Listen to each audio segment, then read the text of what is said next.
Hello, my loves. Welcome to V for Vibrant. My name is Kellyanne, and if you are coming back for yet another video, hello! Hi! It's good to see you. And if you are new here, welcome. Can't wait to chat with you about all of the things that are happening in our sort of collective consciousness and bring down some of the really tough to talk about things so that we can talk about them in a gentle way, because that is what I'm personally all about. I am a compassionate creatrix. I'm a tarot and oracle card reader, psychic, medium, all those things.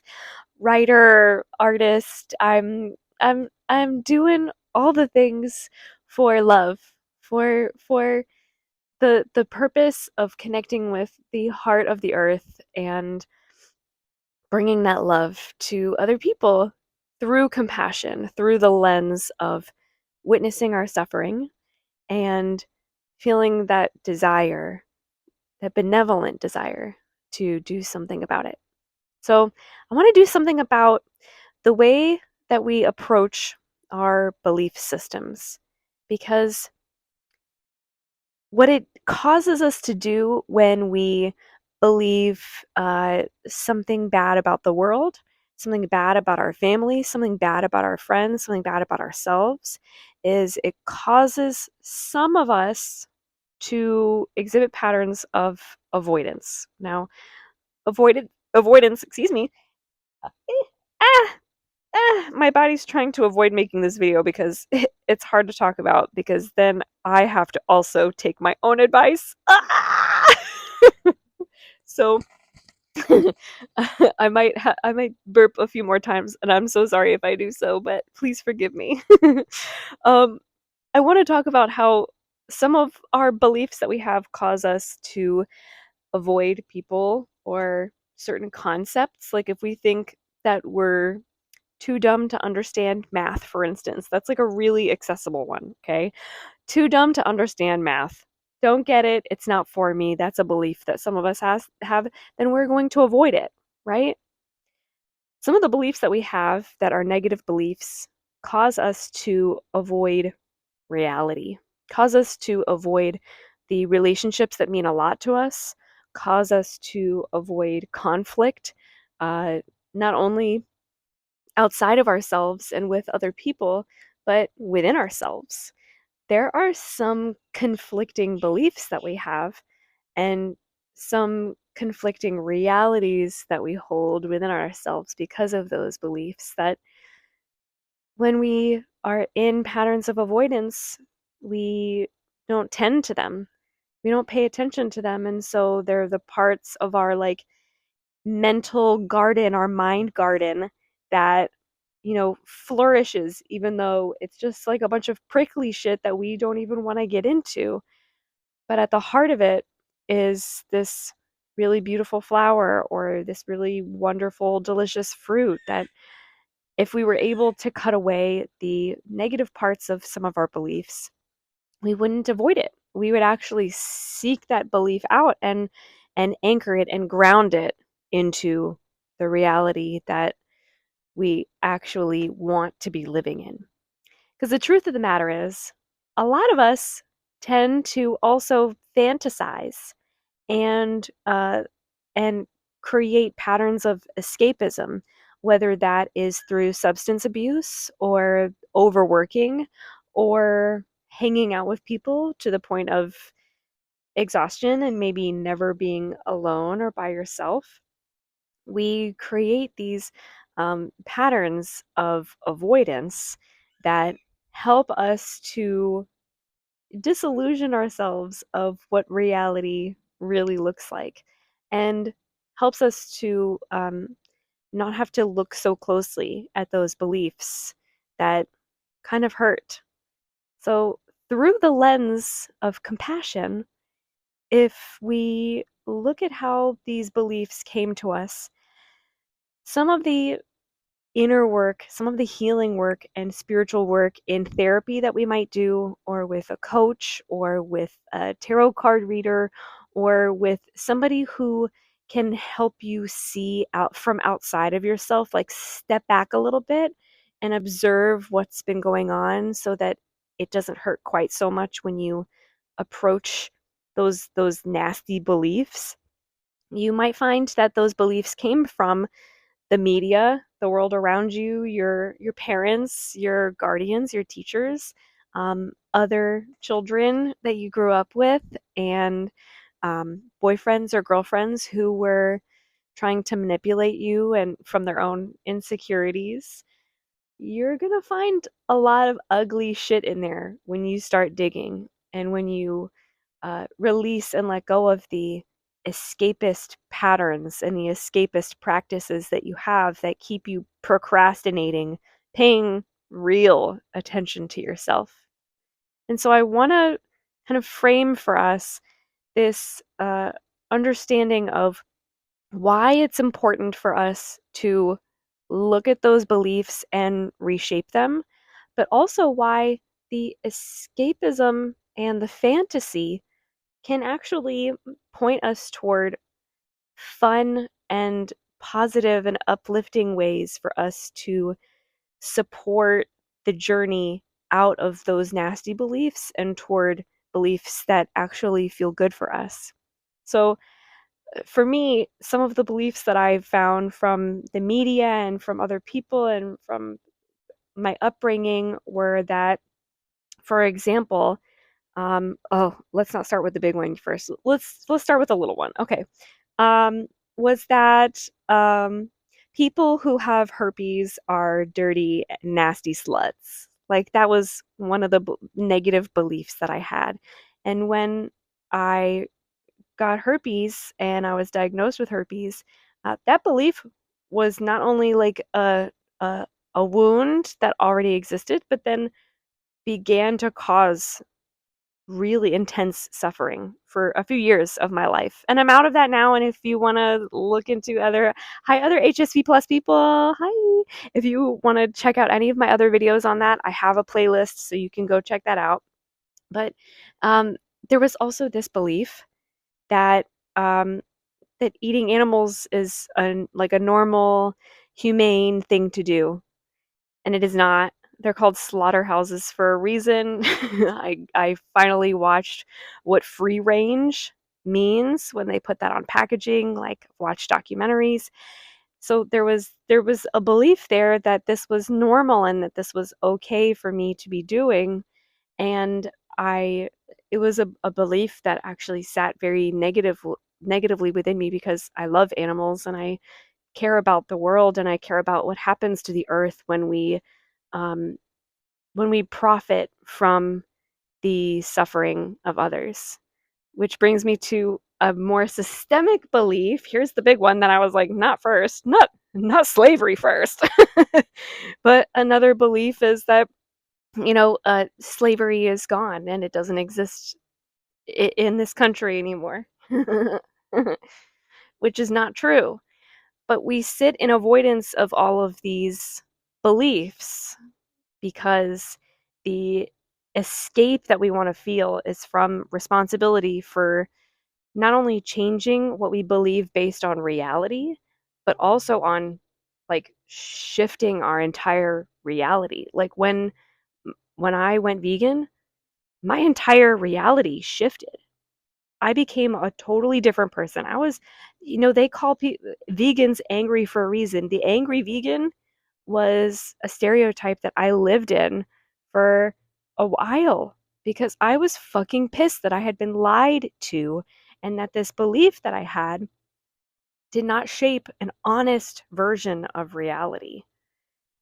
It was the same with like once I figured out that herpes is so normal and that pretty much everybody has it, and the reason that doctors and my doctor specifically was so blasé about it was because uh, so many people have it that they just don't even test for it anymore.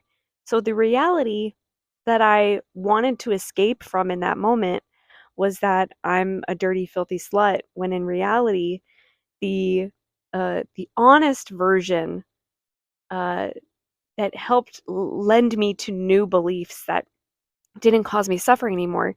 The honest version of reality was that most people have herpes. Many people, a lot of people have herpes. Most people have herpes in some way or another, and that it's a totally normal thing.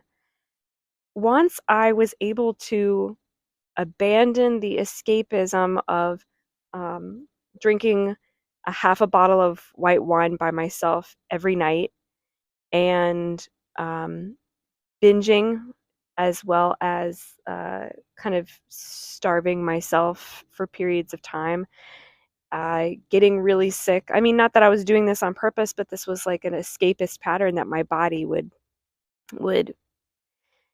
rely on to knock me down and keep me down, because I found that when I was getting sick all the time, going through like the vegan transition, going through the herpes diagnosis transition, even like after being a part of an organization that opened my mind and opened my eyes to the systemic racism in our world that not only has existed since its inception, but continues to exist on a really sneaky level. Um, I would be getting sick all the time because my body wanted me to not escape the reality that I was coming to terms with, not escape those hurt feelings, so that I wouldn't sit with it for so long, carrying around the hurt so long that it perpetuated suffering. Because what happens when we pay attention to the ways that we hurt and we start to address those hurts and start to address those beliefs that hurt us. I'm so sorry. I don't know what's happening why my nose is so itchy, but I'm just going to keep touching on my nose the whole rest of this video, and I just have to accept that, and we're all going to have to accept that. Okay. Um what happens when you start to realize that there are certain beliefs that are hurting you? You can finally disrupt and kind of pull them out from the root so that they're not taking up space in your life anymore. Because that's really what compassion is. Once you witness your suffering and once you realize, hey, there's this belief that I don't have to believe in, that's not actually grounded in a full, holistic, honest view of reality. Now that I've had new perspectives show me what the world is really like, once you're able to pull those out, then they're not taking up space anymore. You don't have to sit in that suffering after you realize these beliefs are hurting me perpetually, just under the surface of everything that I do. And I bring this to our attention because I get the sense that we're all going through the same thing in different ways at the same time. And one of the things that you might be going through right now, if this video called to you and spoke to you, is that there are some things that you might have believed about a relationship that has been in your life, or the way that family is supposed to be, or what you need to do in order to get your dream job or excel at your dream job, and what it means to have a dream job.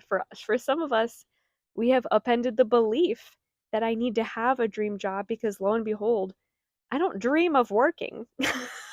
I don't dream of capitalism. I just don't. I don't dream of being exploited for other people's benefit. I don't dream of that.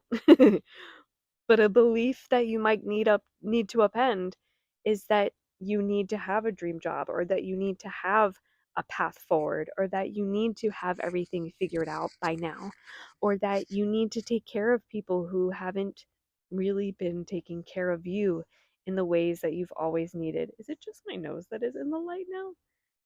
Let me sit forward a second. Let me come forward into the light. I bring this to your attention as you watch this right now, and to our attention, because I hope that you share this with others if this is something that you know a loved one needs to hear, is that I bring this to our attention because the way that we fantasize and we try to escape some of these beliefs by creating new realities in our minds or by creating habits that allow us to navigate just at the edge of those realities that our beliefs are creating, we can actually use some of that fantasying and some of that fantastical energy to not escape our reality and not maybe necessarily be so direct that it feels punishing.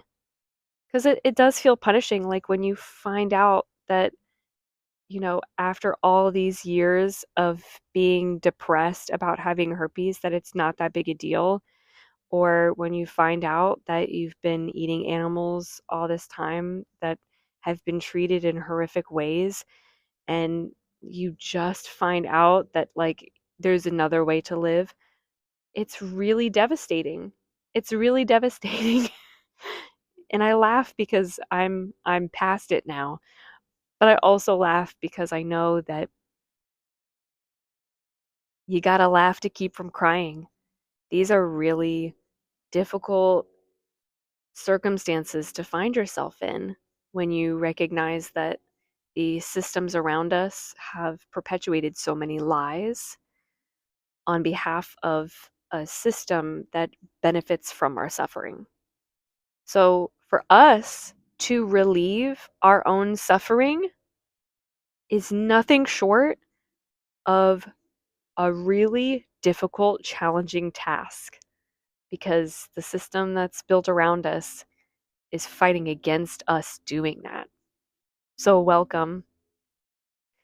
The version of you who is already pre grieving the new reality that you are about to find yourself in after changing some of your beliefs so that you can start to feel stronger and more confident and more clear about the honest version of the world that you're creating with others and the world that you're creating for yourself. Welcome. Your grief is so honored and respected here. And for those of you who have no idea what that means and aren't there yet, you are so honored and respected too. Like, welcome to the beginning of the end. Again, you have to laugh to keep from crying. You have to laugh to keep from screaming. That's what I'm about, at least. I will scream. I will scream and I will cry. Don't get me wrong. I am not a bypasser. I am not going to, I might try to escape and I might try to avoid, which is why I bring this to us because I get it. I'm never going to talk about something that I haven't experienced myself in some way. So I'm right there with you. And at the same time, I I want you to be fully aware of what you accept and the challenge that you're taking on, that you're strong enough to take on because hello, you're here listening to this message right now. And if you are ready for this message, then this activation of this version of you who's ready to be honest and ready to find the truth wherever you seek it is ready for you.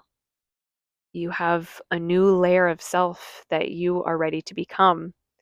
And whatever this shedding and this releasing is going to be, it's going to be like a caterpillar in a cocoon. Like, you're going to become gooey. You're going to break down into your vital essence. And it's likely going to hurt as you start to reform and reshape yourself and grow wings, which you might have never had before. You might have never flown before. You might have never had that sense of freedom that comes from dismantling a belief from the structures of your mind and then healing it, transforming it, painting it a new color and popping it back in to see through a completely new lens, to see with new eyes, to see with a different perspective.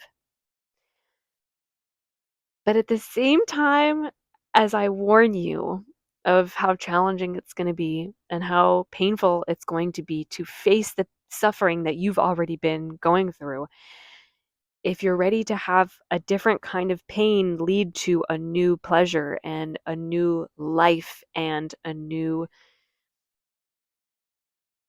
reality that is centered in love and not centered in fear, what you will find by subscribing to my channel and receiving more of this guidance from me, but also from seeking out other people who will laugh and find joy and find patterns of playfulness and childishness as we do this work, as we do the so-called shadow work, where we look at the dark things, the hard things, the difficult beliefs, and find ways to do the difficult thing and do the challenging thing a lot faster. And this is not like a 30-day guarantee type of shit. This is not like an overnight type of thing that I'm talking about.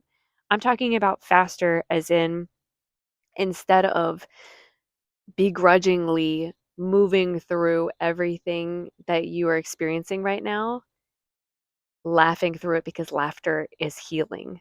Laughing through it because laughter is a kind of medicine. We laugh when something feels bitter or sad or upsetting to us sometimes because our bodies try to respond to the facing of new realities. And sometimes the only way that we can do that is by laughing. For me, I choose laughter because I prefer that flavor of medicine. I prefer to take my bitter pills with a spoonful of sugar. So, at the same time as I say it's going to be challenging, I also say, welcome to the fun part. Welcome to the fun zone, where we're addressing all of these problems and these issues that we're collectively going through, but we address them while holding hands and skipping and singing songs and braiding each other's hair and painting our nails and our faces and the sidewalks and our houses and our rooms and our just painting everything different colors and new colors that are vibrant to us because we're starting to learn what it means to live again. Live our way. Live live in connection with and alignment with and grounded in the heartbeat of the love that comes from this earth that we get to be stewards of.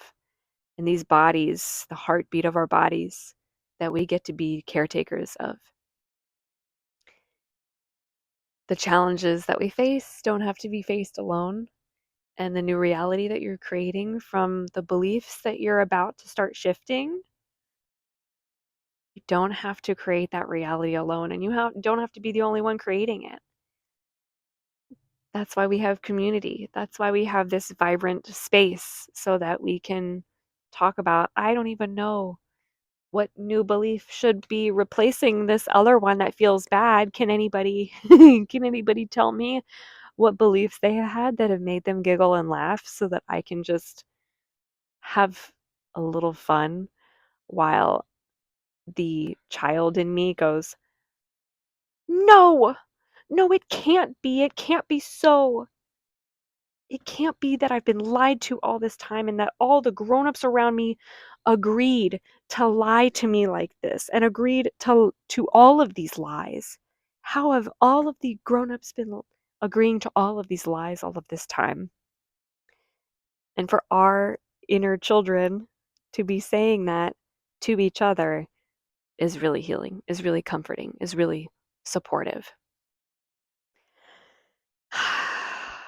So welcome to, or Welcome back to the part of the journey where you're learning new things about yourself and your reality through a lens of healing beliefs as opposed to harming beliefs. And welcome to a space, welcome to V for Vibrant, a space where we do it through the lens of compassion every time. We're always going to witness our suffering. We're not going to avoid it. We're not going to escape from it. But we are going to deploy those fantasies to find out what the most fun and magical sounding ways of creating our new realities look like, sound like, smell like, taste like, feel like. Welcome to Beaver Vibrant. Wait, let me catch it. Welcome to Beaver Vibrant, little gnat.